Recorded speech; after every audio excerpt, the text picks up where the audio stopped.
Hey everyone, and welcome to our latest study. As a biblical researcher, I have literally been counting down the days to share this investigation with you. We're heading straight into the deep, fascinating historical puzzle of the 7th century religious landscape. Now, everything we're digging into today comes directly from a brilliant historical analysis over on the YouTube channel Events and History. Specifically, we'll be looking at the meticulous research of Dr. J. Smith and German researcher Thomas. I've distilled their key findings for us, and hey, definitely check out the link to their full original video right down in the description below. All right, let's just jump right in. So here's the big question we're trying to answer today.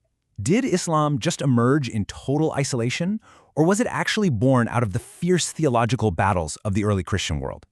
You know, it's pretty common to assume that new religious movements just kind of spring up out of nowhere, right? Like a blank slate.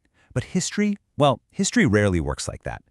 We really have to ask if this movement developed in a total vacuum, or if it was the direct product of massive debates that were already raging across the Middle East. Part 1. The Eastern Theological Soup. To really grasp the origins here, we have to rewind and look at the Sassanid Empire in late antiquity. The researchers brilliantly describe this environment as a theological soup. I mean, it wasn't some neatly organized map with clear borders between religions. Not at all. It was this vibrant, chaotic, bubbling mix of diverse religious ideas, cultures, and sects. And right in the middle of this soup, there was a massive divide happening within Christianity itself. On one hand, you had Hellenistic Christianity, mostly in the West, highly systematic and deeply focused on the Trinity and Greek philosophical concepts of God. But on the exact opposite side, you had Eastern Syrian Christianity. These guys were grounded in a strict, uncompromising monotheism, and they leaned heavily on Old Testament imagery instead of Greek philosophy. Well, you can probably guess what happens when those two totally different worldviews collide, right? In 410 AD, at the Council of Seleucia Ctesiphon, the dominant Trinitarian Hellenistic views were essentially forced upon the Church of the East. But those older Syrian believers, the strict monotheists, they didn't just pack up and disappear. No way. They completely rejected this Hellenization and were basically driven underground. They survived by moving into isolated geographical pockets, establishing these deeply entrenched anti-Trinitarian communities way out in eastern frontiers, like Merv. So keep that picture in your mind. We've got these isolated pockets of strictly monotheistic, anti-Trinitarian Christians living out east. Now, fast forward a couple hundred years. How exactly do those ancient Christian debates end up echoing throughout the text of the Quran? Let's act like historical detectives for a minute and connect these dots. Part 2. Tracing the Logos. Our detective work starts with a really specific concept, the logos. When the researchers translate certain Arabic terms in the Quran back into their historical, theological equivalent of the logos, the parallels are honestly kind of mind-blowing. Take this translation of Surah 1785, for example. It reads, "The Spirit is the logos from my Lord, but you have only received little knowledge." Listen to that. It reads almost identically to the sermons of early Syrian Christian missionaries. And this is absolutely crucial, because it shows us exactly what the word logos meant to those Eastern groups. For early anti-Trinitarian Christians, like Paul of Samosata, the logos and the Spirit, well, they weren't separate divine persons in a trinity, they were simply instruments, just forces emanating from the one single God. And that perfectly mirrors the Quranic rejection of the Trinity, right? In that view, Jesus isn't seen as God incarnate, but strictly as a servant of God, a human inspired by the Spirit and the Logos. But wait, the parallels actually go even deeper. Let's look at the scriptures themselves. For centuries, these isolated Syrian Christians used a text called the Diatessaron. What was that? Basically, it was a 2nd century text written by a guy named Tatian, and it harmonized all the different gospel stories into one single, unified Aramaic book. It was the absolute standard in the Far East. But later on, the mainstream Western Church came in and replaced it with the 4 separate canonical Gospels we know today. Think about that for a second. Imagine being an isolated Eastern Christian. You're used to one unified, perfect book, and suddenly outsiders show up holding 4 different, varying accounts. The researchers argue that this exact historical friction is very likely what sparked the early Islamic allegations that Christians had somehow falsified their scriptures. It makes total sense contextually, right?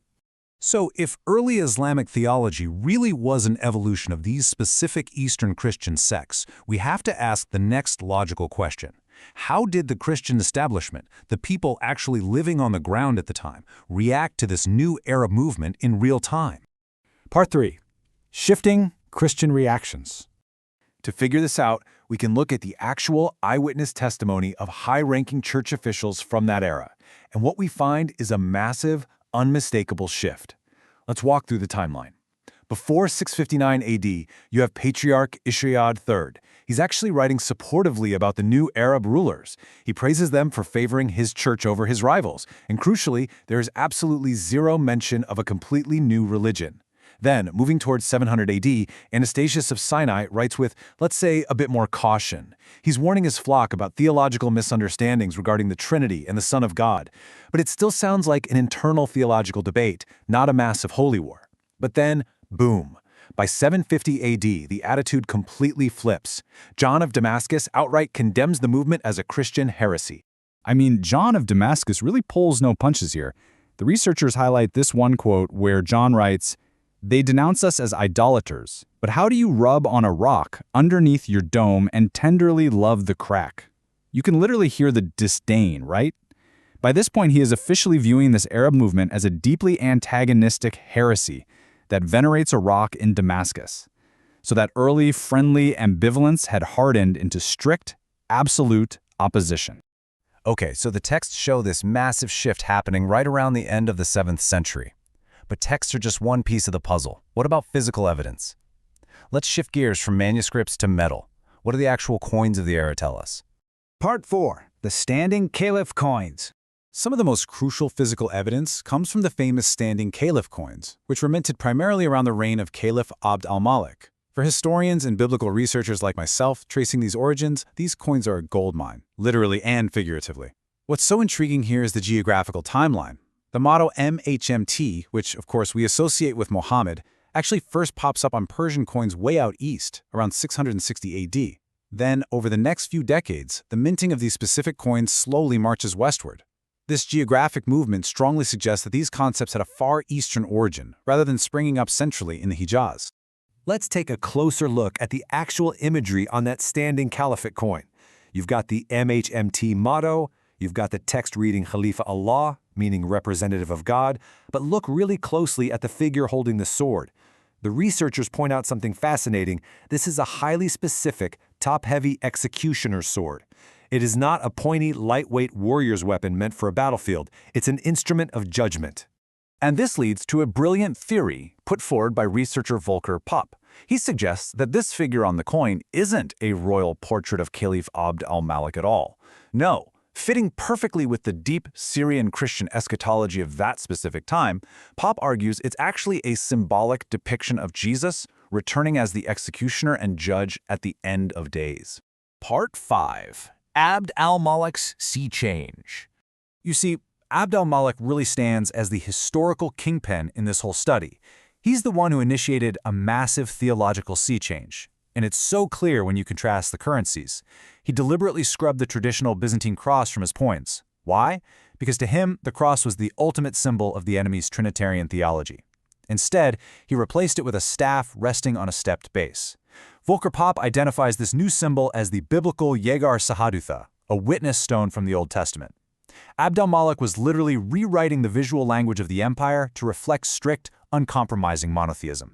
So, bringing it all together, the main takeaway from this incredible historical analysis is that the Umayyad period, especially under Abd al-Malik, was the ultimate turning point. He's the guy who took all these scattered, isolated Syrian Christian threads and pulled them together. Through a centralized policy of Arabization, the aggressive removal of Byzantine symbols, and a forceful push for an anti-Trinitarian Christology, he laid down the very foundation for what would eventually formalize into a completely independent religion. Which leaves us with a pretty profound final thought. If the core doctrines of early Islam were actually inherited from centuries-old anti-Trinitarian Christian debates, well, how does that completely rewrite our understanding of the 7th century religious landscape? It really goes to show that religions rarely emerge in a vacuum. They evolve and grow right out of the theological soup of their time. I really encourage you to keep exploring these historical mysteries. Definitely check out the source video in the description and keep asking those deep questions. Thanks so much for joining me on this study, and I'll see you all next time.